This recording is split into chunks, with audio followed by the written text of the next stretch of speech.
Welcome to Board Gems. In this video, I'd like to compare Leonardo da Vinci, a 2006 game from the designer group Acchitocca and published by daVinci Games out of Italy, and a new version, Leonardo da Vinci's Codex Leicester, published by Dicetree Games out of Korea, with modifications made by Dicetree's founder, Changhyun Baek. 2023. Here are the two boxes side by side. They're the same size. They're both relatively standard rectangular box that you might see from companies such as Hans im Glück and Lookout Games.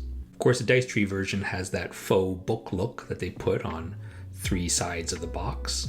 Very classy. Heads up, nudity. The backs of the boxes. The old version just shows a bunch of components, and you can get a sense of the somewhat plain presentation of the original. The new edition shows a gameplay state, but there's so much information it's kind of hard to see what's going on, to be honest. The original showed a game length estimated to be 60 to 90 minutes. Fairly fair. I mean, the game is from 2 to 5 players. In a 60 to 90 minute game, you might expect for a 3 or 4 player game. In Codex Leicester, which includes a solo mode, they just said 30 minutes per player. The new version is more involved and may take a bit longer than the old version. The Mayfair English rules of the original are terrible. Wall of text, not enough examples, very hard to understand the game from the rulebook. And one thing that I really don't like is that on the first page where they show the setup, each player has a very different setup in terms of what bonuses and cards and money and etc. workers that they start with. Every player is very, very different. And that's because in the expert rules, which are found, I think, on the back of the rule book, these are bonuses that players can choose. But this, along with the fact that the deck of invention cards is very complicated to set up, makes the whole setup just onerous. Codex Leicester's English rulebook is much longer, but also has many more illustrations and examples. And I found is mostly clear. I read on BGG that some people still had difficulty understanding it. I didn't, but the game is much more involved, I find, than the old one. They definitely streamlined some parts of it, such as the invention deck that's set up, as well as the bonuses that players start with. The rulebook also includes solo rules, if you're into that sort of thing. Here's the original box with the board and rules removed. Has a custom plastic insert with places for the cards and the workshops, and a big well in which you can put the player pieces. Codex Leicester has no insert, but that's because it is packed with stuff. You put everything in and the box lid is going to stay pretty flush without much moving around of components inside. I'll show you how everything fits at the end of the video. Looking at the boards, the sense of scale may throw you off, but these boards are approximately the same size because they're quad-fold boards that fit inside the same size box. The old one was technically more colorful, but a very plain presentation. The new edition is much more detailed, lovely illustrations. Some people may make fun of the beige, but also that's appropriate. It harkens back to an older time of board games in which beige was king. The board is now double-sided. You use different sides based on number of players. These are components that are found only in the original. On the top you have Leonardo, which is the start player marker, and Il Signore della Città.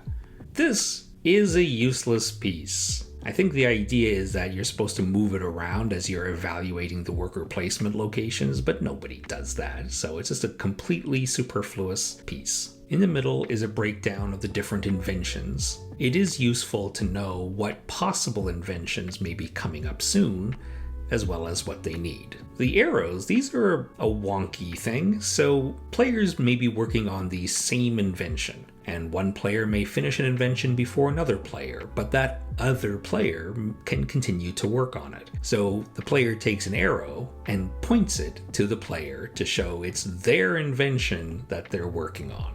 Codex Leicester does it a little bit differently with some of the added pieces. So here are the player pieces. On the left are the player pieces for Leonardo da Vinci. I put Leonardo da Vinci in the restaurant, took it out 1 month later to record videos on it, and in that short period of time, the purple master disappeared. Lovely. You can see on the right, they kept the same shape of pieces. You can see additional pieces. So on that bottom row is a sort of a pennant that is used to track progress along a patron rewards track. And each player gets a few of these little cubes, which are used to mark patron benefits that they choose. But that second row from the bottom, each player has 2 pincers and hammers, and these correspond to the player's 2 workshops. There's a pincer workshop and a hammer workshop. So when a player is working on an invention, if it's their pincer workshop that's working on the invention, they'll take one of their pincer tokens and place it on that invention card. Mechanical men.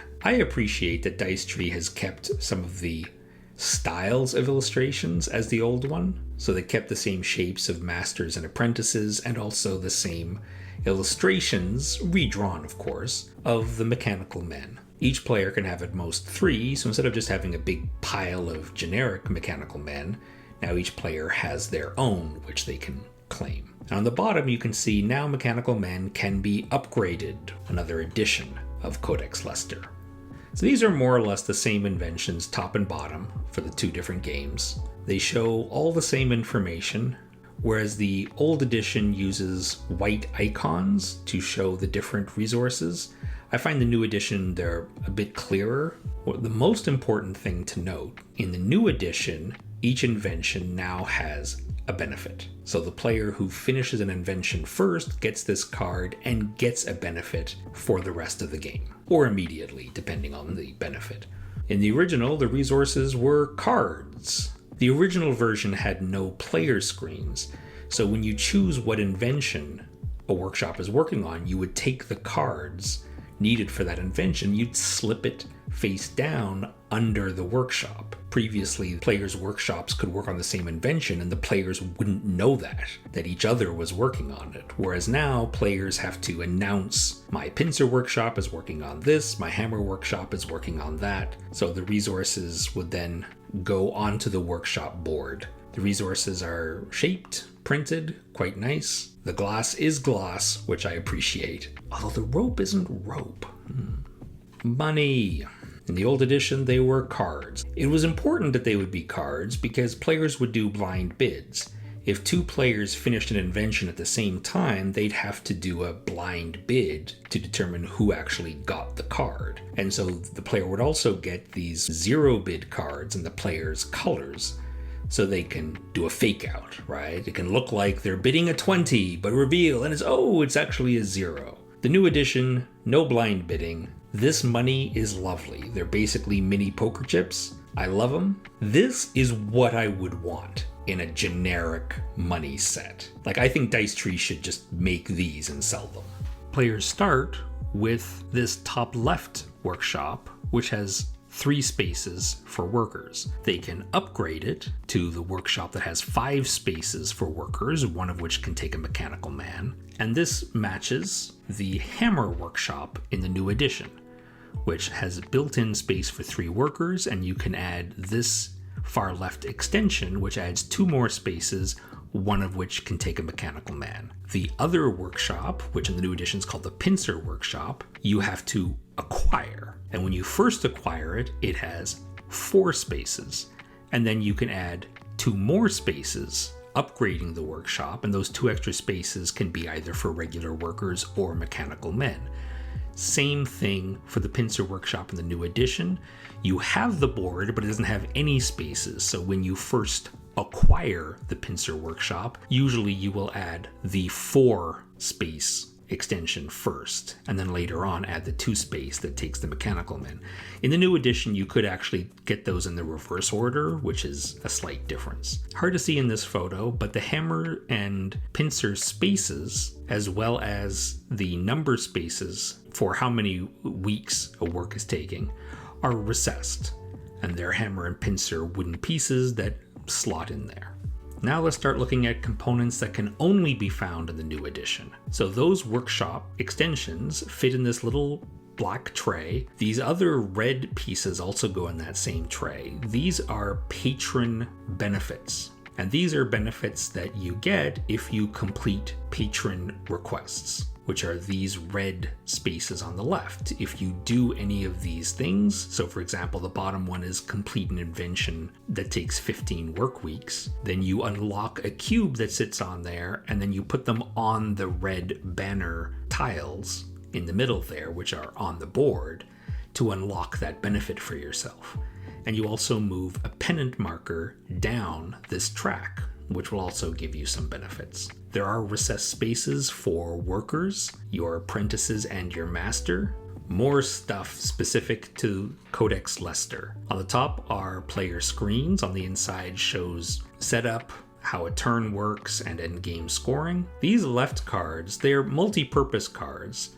The bottom is something that you use for solo play, but the middle part are start game bonuses.